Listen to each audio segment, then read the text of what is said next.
కాల్పులు కలకలం సృష్టించాయి. మలక్పేట శాలివాహన్ నగర్ పార్క్ వద్ద గుర్తు తెలియని వ్యక్తులు జరిపిన కాల్పుల్లో ఒకరు మరణించారు. మృతుడిని చందు రాథోడ్గా గుర్తించారు.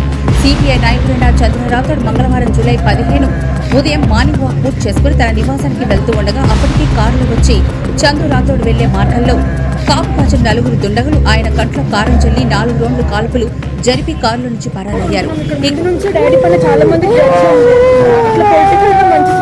అని చెప్పేసి మిగతా వాళ్ళకి అది గుండాయిజం చేస్తున్నాడు అని చెప్పేసి పొలిటికల్ గా చాలా మంది జడ్జెస్ ఉన్నాయి. అందుకే ప్రాణహాని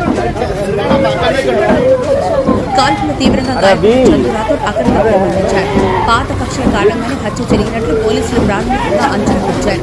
కాగా చందు రాథోడ్ పై కాల్పులు జరిపిన వారు కూడా వామపక్ష భావాలున్న నాయకులేనని చెబుతున్నారు. కాల్పులకు పాల్పడిన వ్యక్తి సిపిఐ ఎంఎల్కు చెందిన రాజేష్ గా పోలీసులు గుర్తించారు. ఈ ఘటనపై కేసు నమోదు చేసుకుని దర్యాప్తు చేస్తున్నారు.